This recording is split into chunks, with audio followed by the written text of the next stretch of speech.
Some conservatives may say the animation is choppy. The creeps think the show is nothing but great fights and grandstanding. The simps see what they want to see. It's just that nobody gets this series. Or the best fight it has had yet. The Buddha versus God.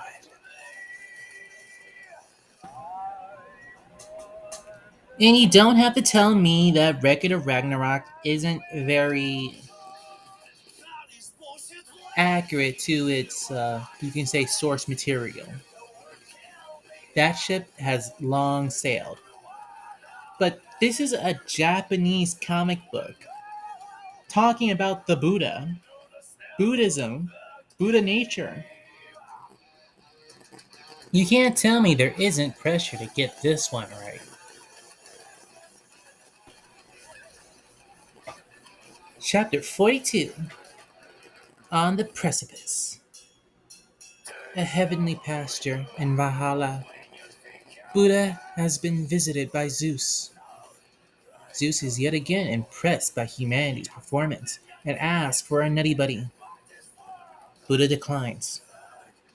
Zeus protests Buddha not giving even one nut bar, but disregards it in order to request Buddha to fight in round 6 of Ragnarok. Chapter 43 Round 6. Buddha replies with a question. Why do you want to destroy humanity?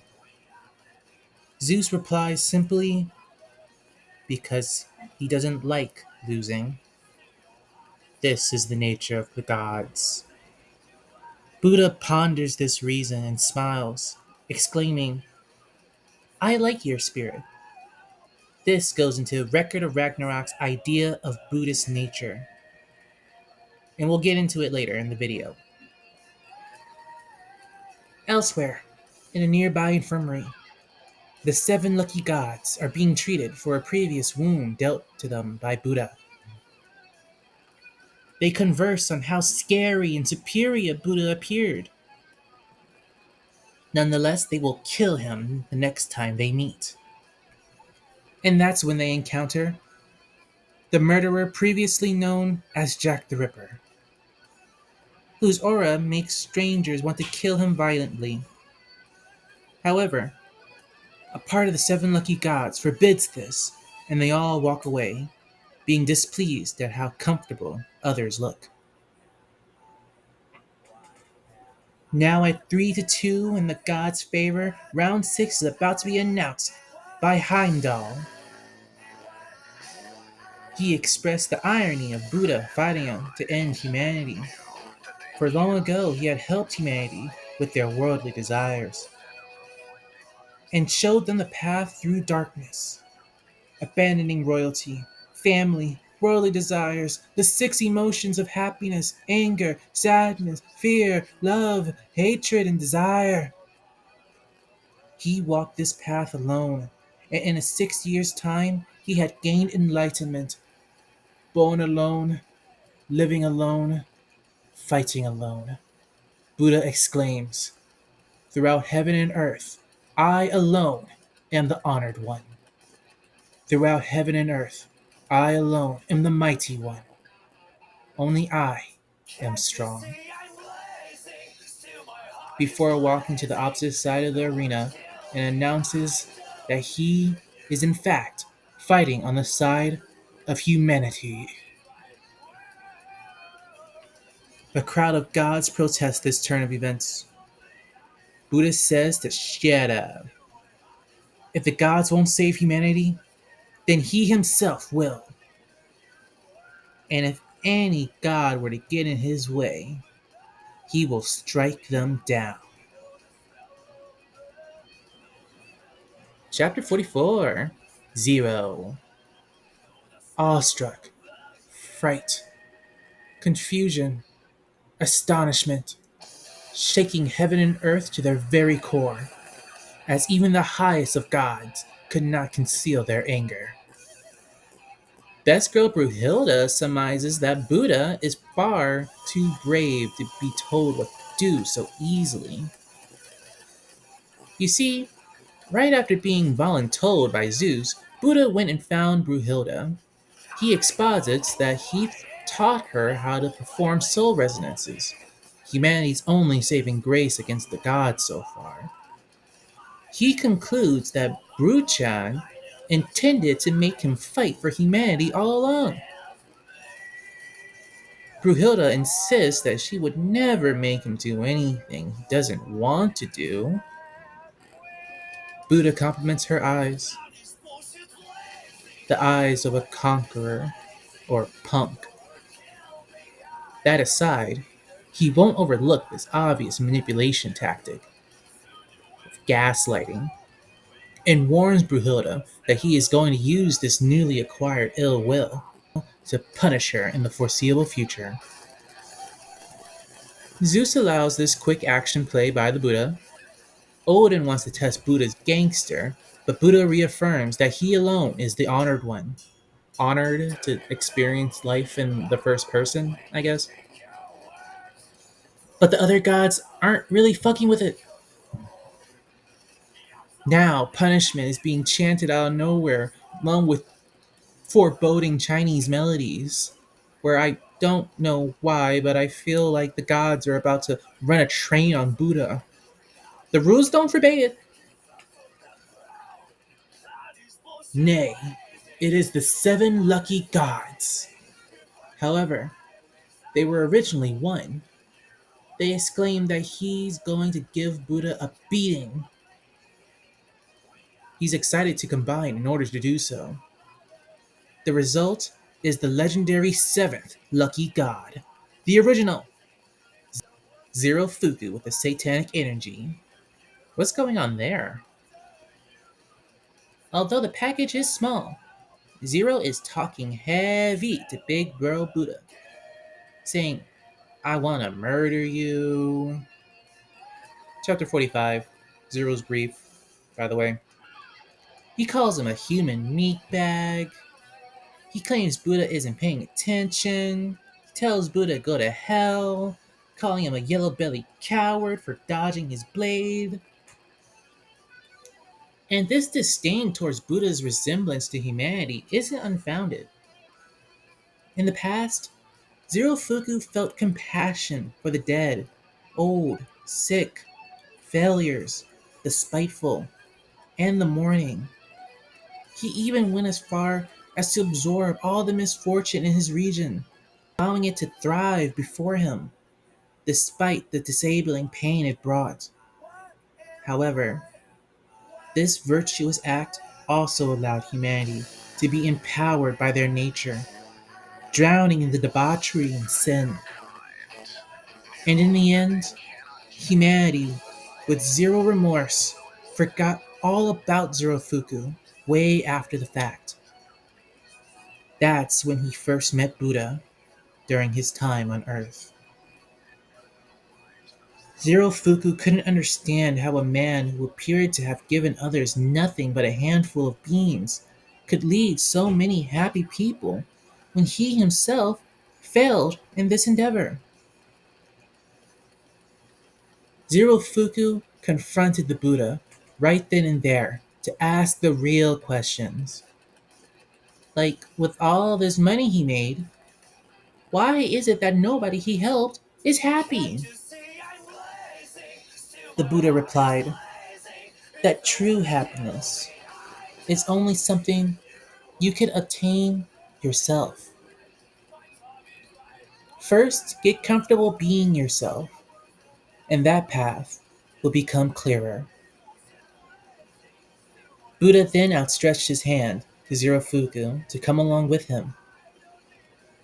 However, this revelation was too much for Zorofuku's heart to take in. Bringing happiness was supposed to be his job. He couldn't understand how happiness could be born without positive fortune backing it.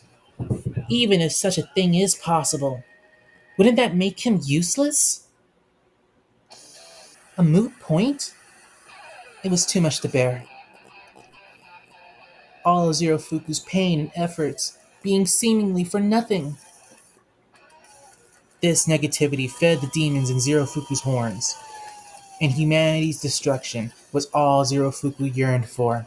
Conflicted, he split himself into a more mentally stable seven, like he's Sensui from Yu Yu Hakusho. He is relieved to have spared humanity, but now focuses solely on wreaking vengeance on Buddha for undermining the gods and leading humanity on his own. Divine punishment is necessary. Buddha doesn't recall. Chapter 46, Accumulation. I would like to mention that Jesus is watching the fight for humanity as one of the four sages that Buddha himself is actually part of. And um, not for nothing, I think he'd be a free win on the side of humanity. But the manga hasn't finished by the time of this video, so never say die. Zero Fuku is reborn, but doesn't understand the function of pain, discomfort. Zero Fuku is frustrated at this pile of accumulated misfortune in this life and during the battle. The resulting negativity empowers his weapon, Misery Cleaver. This, coupled with Buddha's foresight quirk, is like a metronome held at him. Zero Fuku is disheartened by all the misses. He feels alone in his grief over wanting to be like Buddha. This revelation birthed an unavoidable attack. Buddha responded to Zero Fuku's misery with a shield summoned from the guardian of the Ashura realm, a dimension where souls who have accumulated good karma but indulged in unwholesome behavior are reincarnated into. Buddha says to Zero Fuku that he will help Zero Fuku get his mind right and cope with his growing pains. Chapter 47, The Path.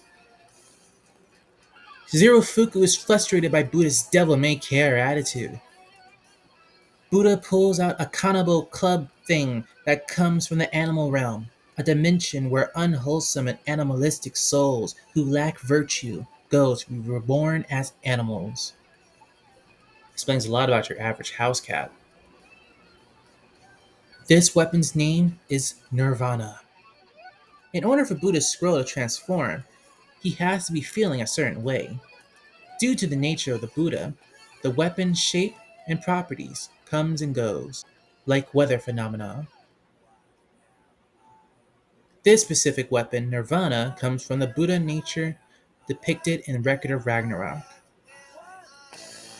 It is as Brunhilde says, he lives his life as he pleases, with nobody holding him down, and that is because he is history's strongest adolescent. In Record of Ragnarök, Buddha, known as Siddhartha on Earth at the time, had a brother, Jataka, who was king, but also ill. But that isn't the sad part. He had a good life and then he died. Boo fucking who. No. Jataka was a victim of fate. Sure, he had fortune, but he truly lacked freedom, both inside and out. Siddhartha witnessed the life, death, and the true feelings of his brother, and promised himself that he'd be nothing like that he'd live differently. That's right. Siddhartha took the red pill. He even crashed his brother's royal funeral to drop the casket in a river because of a conversation they had once. What a mad lad! Normally, you get in big trouble for this, but Siddhartha didn't care. You couldn't fire him because he quits. Selfishness, newly found insanity, enlightenment. Buddha had grown to be empowered. In other words, right now, Buddha is living the height of adolescence. The observation hockey goes wild. Zirofuku maybe calms down after hearing this reassurance from Buddha because his misery cleaver shrinks down to two sabers for close combat. Buddha follows suit with the Deva realm's weapon, a spear. The Deva realm is the realm of the gods that supposedly isn't as difficult to reincarnate into as it is to reincarnate into the human path again. They box for a while, and Buddha outperforms Zirofuku, to zero surprise. Zirofuku is just over it and politely asks Buddha to die so that he could get on with his miserable fucking life. He attempts happiness with Misery Storm Cleaver Formation. Buddha responds with the human path's weapon, named Unbreakable, one of the best paths for beginners who aim to obtain nirvana. Souls with positive karma are reborn here on Earth again, but it's not likely. Zerofuku's attacks are running riot. It's even threatening to harm the spectators. But good old Buddha took care of all the consequences, because Buddha eats his veggies.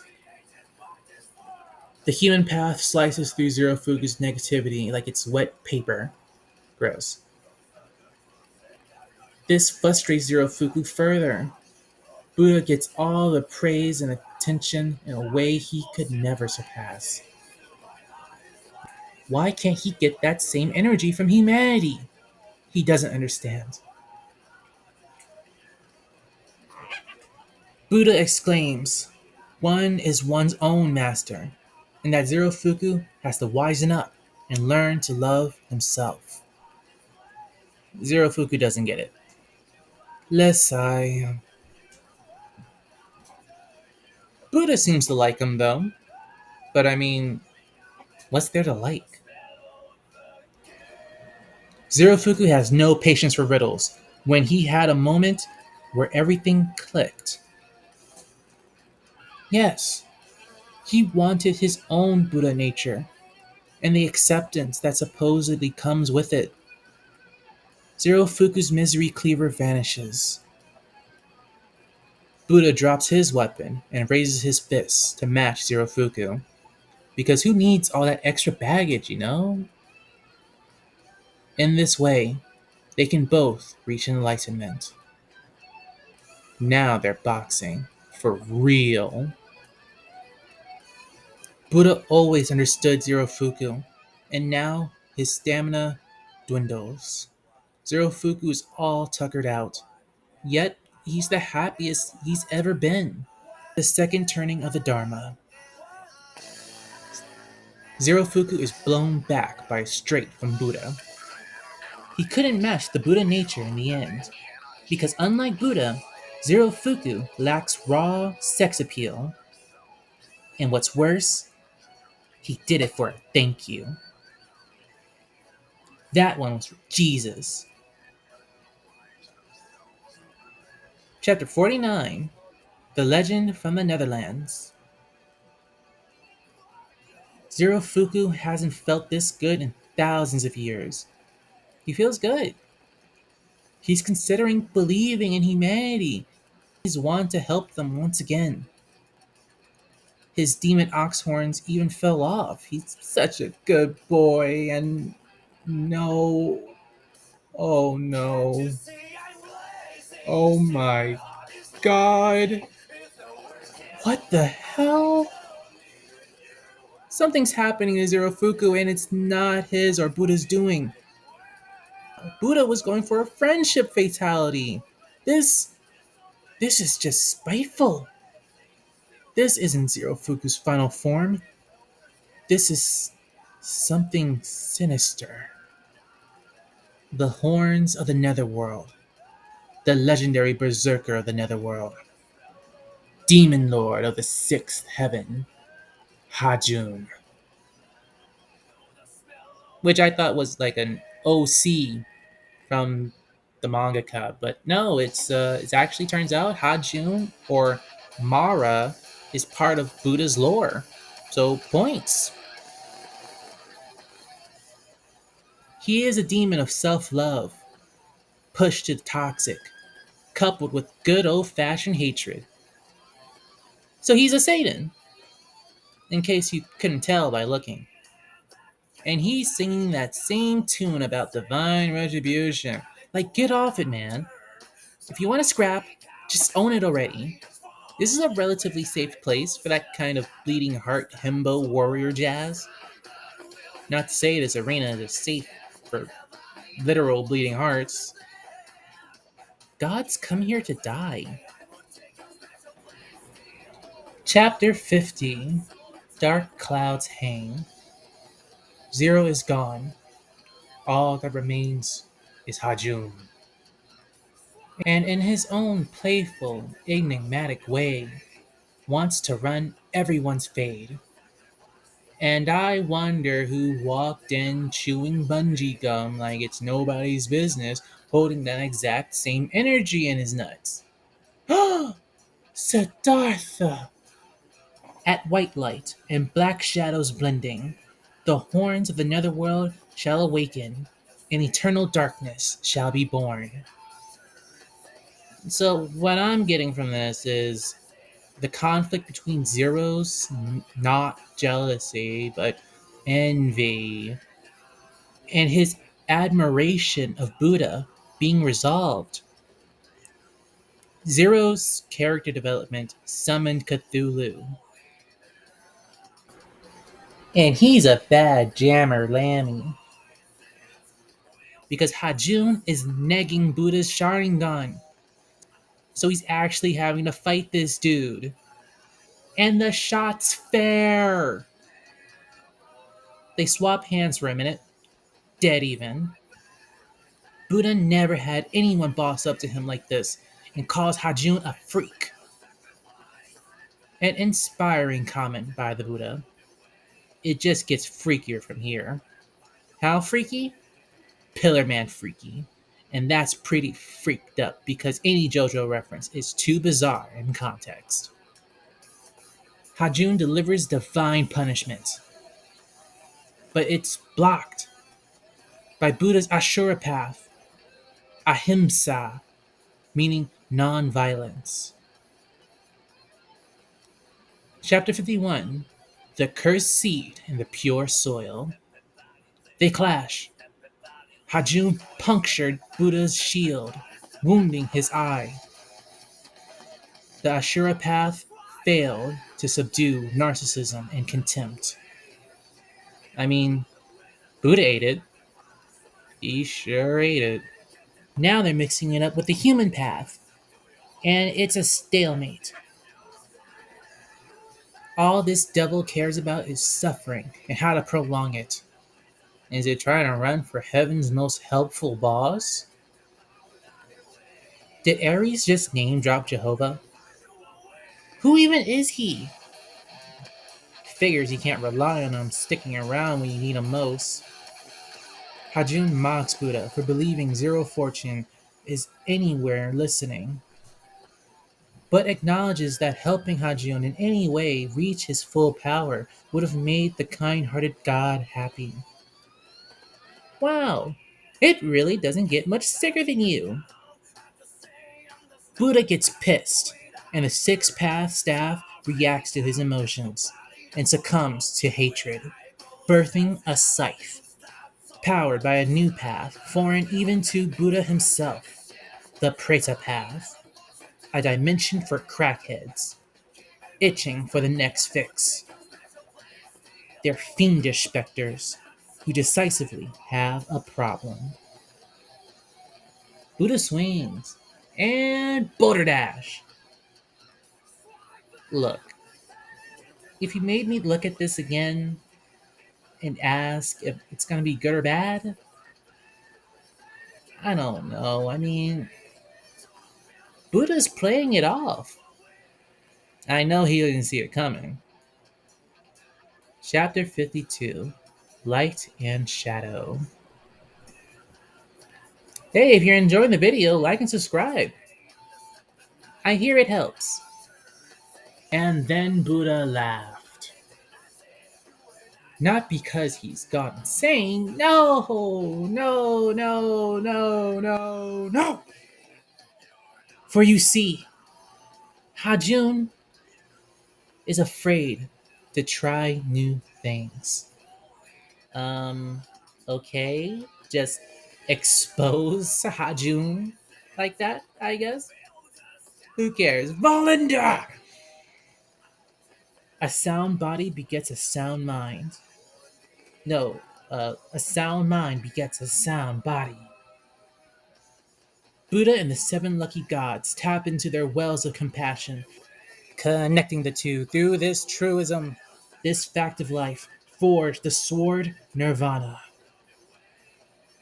A bit derivative, but Hajun is dejected, but Buddha calls it divine retribution.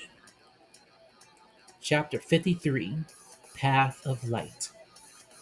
Everyone is nice and key charged out to the max, and Hajun isn't taking it very well.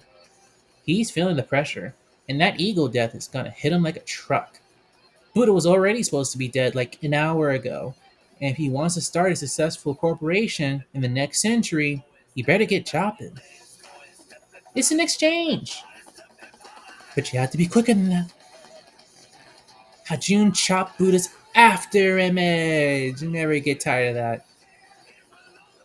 The observation hockey goes wild.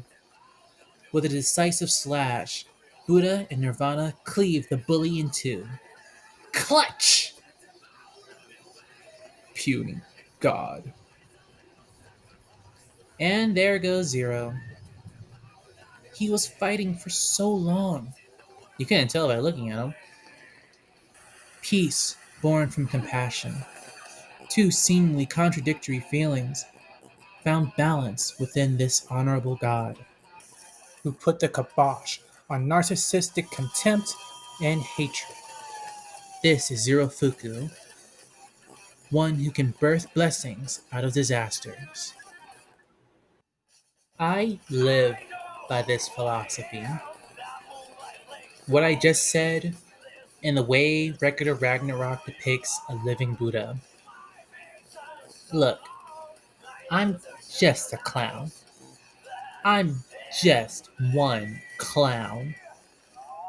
I was born into this world by Christians in name only, human path. But there were so many religions, dead gods. None of the stories added up. That's the first turning of the Dharma. Even Buddhism is taught in different ways. But that's human nature. Even time is shattered. Folks were either hot or cold. I always wanted to be God's jester. Eventually, they stopped looking at me altogether. Eventually, even God forsook me. Naraka. What is karma? It's the belief that eventually the universe will fuck us all over equally. But I know the universe. Maybe, perhaps, I'm just so insignificant that what I personally desire is possible. Maybe I can be just empty enough to be empowered by my desires. Maybe in heaven, all things come easy. Maybe heaven is actually here on earth. You just need to be brave. In a world like this, maybe you just need to be brave. Ego aside, if I'm nothing, and everything is essentially nothing, nothing equals everything. The universe equals nothing. The Dharma turns. The falling stars, the ache in my toe. So why not have priorities? Why not own it? You could be the hero and save the universe. or it can feel good going down. Naysayers say it's too much of a good thing. But maybe I'm crazy in just the right way. I only fear suffering. I fear nothing. But I know the path I choose every day during the turning of the Dharma. Diva path. Every day I choose to do good by others and not lose my temper. But there's these malcontents that insist this is sin. Who, from my point of view, there are these people who worship suffering. They champion it as virtue. And maybe they're just crazy in that way. Diva path. It's just not something I want for myself. Everything upsets me. But everything is begotten by stars. All is the kingdom of heaven. So via virtue, I must accept this. Not everything has anything for me. This too is the kingdom of heaven. So via virtue, I must accept this too. The metaphysical is physical. This too is the kingdom of heaven. By this virtue, I accept your delusion. Because this world is so big, all that is real is what's right in front of me. Everything else is open to interpretation. I suffer because I focus on the wrong things in abundance. You suffer because the path is not clear. Man is suffering. Man is not enlightened. Dog is dog. Animal path. You can speak to the animals. Food, fear, fuck. Dog is enlightened. Dog backwards is God. Boom! Dog is unapologetic. Ashura's wrath. Me and my soul is one. I am one with all that feel the same. My soul desires. I will feed it. My enemies become apparent. Me and my enemies are one. Anywhere you go is a fight. It's more exciting that way. Pratapath. If you live your life and die on your terms, are you not the winner? Are you not then stronger than the universe? Have you not surpassed it? I only fear the spirit of fate.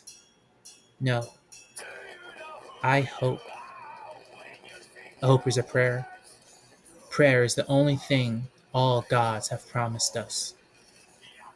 I pray for the strength to endure, but that's too sad. I pray for the correct support and abundance.